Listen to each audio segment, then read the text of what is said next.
Okay, what's up, guys? We are back at Rising Tide Academy. Today I have my friend Carter with me. And Carter is a white belt in Jiu-Jitsu, but Carter is a black belt, multiple degree black belt in dog training. Talk a little bit about your experience with this, and because I've taken my dogs to Carter. His facility is incredible. I've been to other dog trainers before, but man, he really is an expert. So talk a little bit about what you do.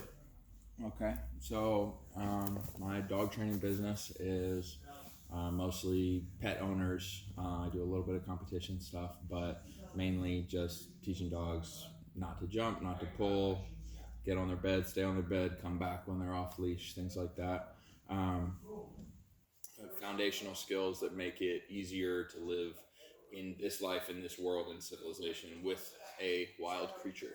Yeah. Um, but I kind of subscribe to that belief that discipline equals freedom in dog training, especially where kind of the more aspects of control you have over your dog, the more of a interesting and bigger life your dog can have. So if your dog listens off leash, you can take him to the park and let him run, things like that. Um, you know, I started here about a year and a half ago, a year ago, a little bit over a year ago, and I've had a lot of fun since starting. But easy to get attached to this as like an activity that I want to do all the time. I've found that like group lessons are super fun, competitive feeling, and kind of like I'm always surprised that there's something new that I can get this excited about at 33 years old. I know I'm not that old, but you think a lot of times you're like, oh, I'm too old Right. to After start. 30, I talk about it all the time. After 30 and kids and having a successful business, I feel like a lot of men feel like, well, I've made it, you know? So, um, you know, I don't need to like, start anything new. and also you're in a serious committed relationship. I think that happens a lot too. Like, well, who do I have to impress anymore? Um, but what I encourage men to do is like, man, do this for yourself. Don't do it for your wife. Don't do it for your girlfriend. Don't do it for, I mean, yeah, great, like for your kids and stuff to stay in shape for them and to be in better shape for your family. But it really must be internal. Because if you don't have a personal like drive to do it like you have, like it's easy to quit because it's so challenging. Um, how? Because we've talked a little bit about like when we're training, and you're like, man, this is just like training dogs, and vice versa. When you were training my dog Gracie, right? You were like, I'm like, man, this is a lot like training people. Um, is like, why is that? Is it dogs are that similar to people? Because they're really not, right?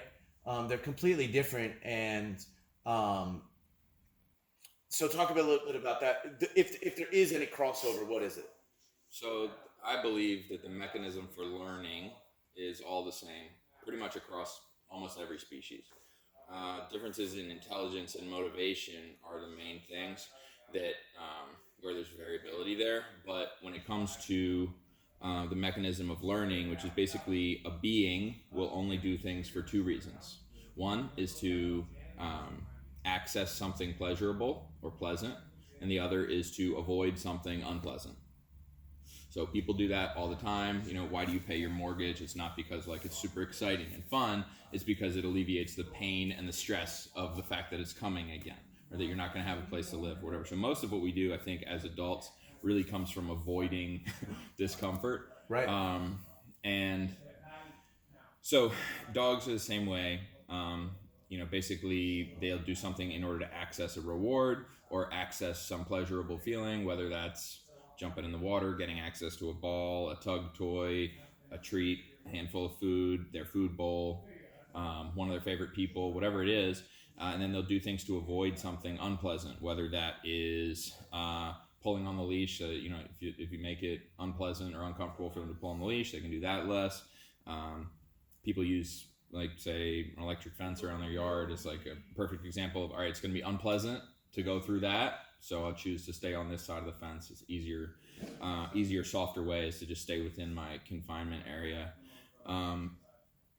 Or if you like, think about it in jiu-jitsu, basically, if you're trying to move a person or allow a person to kind of like gently suggest that a person go to your right side or to your left side. If you make it unpleasant on the right side, you throw your hand across their face or you smush their face away or whatever, and you kind of lead them to go that way, and that goes into a place that you want them to.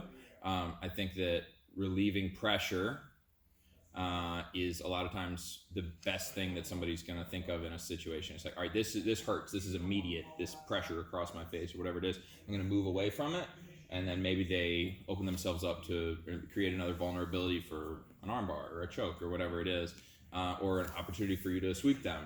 Mm-hmm.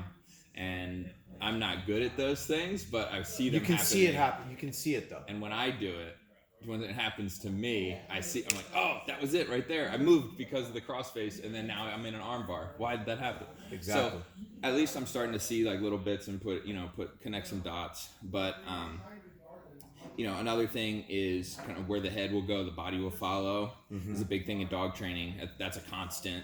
And whether that's leading the dog with a leash or handful of food in front of their face, whatever it is, if the dog's head goes this way, the dog's body's going to straighten out. And that's the same thing with me. I could tug on your collar, or I could give you something, a bait, kind of. Yeah. A handful of treats for you as the jiu-jitsu player to come into where I want to bring you. I'm like, oh, the arm is open. And so I think that you and I, we both are trainers. I'm training people. You are also training people because you're training people how to lead their dogs. And you're training dogs too. And I'm also, I've used what you have taught me to train my own dogs. So there is a lot of crossover. And I think that both you and I are coming from way more of a positive reinforcement ideology. I think every instructor, any walk of life, that I really have a lot of respect for, that I see dedicates a lot of time to perfecting their craft. Because, there's a lot of people, they get the basics, they start to teach, they start making money, and then they don't really work on their craft anymore after they have a successful career or they have a large group of students or a large following like you. Whereas I see that you're constantly always trying to sharpen your skills as a trainer and as a teacher and a leader, and so am I. We were talking about behavioral modification the other day. Can you talk a little bit about that and maybe how you use it in training? And how you can maybe see some crossover, how we're using it here with our human students. Yeah, the similarities are definitely, there are many similarities. And like you teach students, and then you also teach other people how to coach, which I think is valuable too. And that's similar to me teaching a person how to train their own dog, in the way that teaching children or teaching a group class or teaching a private lesson is like me working with an individual dog. So I think that what you're referring to is basically the 4 quadrants and of like behavioral modification, which are basically positive and negative reinforcement. So we have positive reinforcement, negative reinforcement, and positive and negative punishment. Okay. These things are but they're different because a lot of people get that confused. Yes. Especially, I think a lot of parents get this confused. Like, positive reinforcement is not the same as positive punishment. Right. Negative reinforcement is, and I think this is where people really, because they hear the word negative, and they think, well, since it's negative, it has to be punishment. Right. And it's not the case at all. No. So explain this. So the biggest misconception is people can typically confuse positive punishment and negative reinforcement. Those are the things that people confuse together mostly. Positive punishment is when you add something to a neutral environment to make it unpleasant, therefore making it less likely to continue in the future. An example of that would be in dog training would be my dog pulls on the leash, I say no, I pop the dog on the collar back. Or even simpler without the leash could be dog jumps up on the counter, I say no, and I kind of push the dog off the counter, right? So I added something unpleasant, just like the push, to the dog's environment that made it unpleasant, hopefully making it less likely to happen in the future. Negative reinforcement, most people call that negative reinforcement, but that's not true. Negative reinforcement, the negative stands for the removal of something unpleasant. And in dog training, that gets a little bit confusing, but in real life with people, the easiest way to understand it is when you get in your car and the seatbelt starts beeping, or the noise starts beeping to indicate that you don't have your seatbelt on. Ding, ding, ding, ding, click. It's gone. The cessation of pressure, the relief of pressure, is ultimately the reward in that situation. Also, important to note there is that it doesn't have to be that unpleasant. I always put my seatbelt on in the car when I get in the car. I hate that sound. But it's not like shocking you or something like that. It's not shocking me. It's not punching me in the face. I don't get in the car and like somebody's like slapping me or like punching me repeatedly until I put my seatbelt on. It doesn't need to be that intense. And I think people, they get that twisted. They think negative reinforcement, and they think you're beating the shit out of the dog or your student, and it doesn't have to be that severe. No. And it can be something gentle. Again, like moving away from pressure. If you just put a little bit of pressure on this side and make it a little bit less comfortable, and the head goes over here, it's like, that's what I was trying to get you to do. Even if it's for you in a teaching way, not like you're trying to expose them and create a problem. Right. You're trying to push them to a different way so they do the right thing. So, and then the cessation of pressure is, look, you got out of that position. Look, you were able to get that sweep. Look, dog, you got on your bed and there's an alleviation of pressure or discomfort there. The positive reinforcement is the thing that most people know, which is basically rewarding something, adding. The positive stands for adding something to the environment that's pleasant. So that's a great way for people to look at it. Positive, think of it like a plus sign. You're adding. Yes. So positive reinforcement, I'm adding something good so they continue the behavior. Positive punishment, I'm adding something that's unpleasant right. that they don't like to, again, it's all to get them to do the desired behavior. Yeah. So, and I like that. Thinking of the negative sign, negative reinforcement is taking away something that they like. Yep. Is this right? So negative reinforcement is the one that we were talking about before, where you take away something unpleasant. Okay. So the beeping, or it could be pressure on the collar. Okay. Right. So pressure on the collar. The dog sits. You reduce pressure. So on you're the collar. taking away the stimuli. Taking away the uncomfortable thing. Now, negative punishment is where you take something away that is pleasant to the dog. Right. That's where it gets confusing. So I have a handful of food in front of my dog. I ask my dog to sit. My dog doesn't sit. I say, Yeah. Taking the food away. Or, something like that. So it's crazy because most people would probably think that negative punishment is really would equal terrible. like kicking the shit out of your pet or your student. Yeah. But it's really kind of like the nicest of the four. Yes. Even though it has like the meanest sounding name. We also call it non-reinforcement. Okay. So non-reinforcement being that nothing happens. If you do that behavior, nothing happens. The puppy, I use this a lot with puppies. They're jumping on me. They want my affection. They want my attention. I just completely ignore them. I just stand there. Yeah. Nothing happens. I do the same thing in here with the kids' classes. They're like, Mr. Mike, Mr. And usually I'm just like, I look away. No touch, no talk, no eye contact. Caesar style, right? I just look away. I shake my head.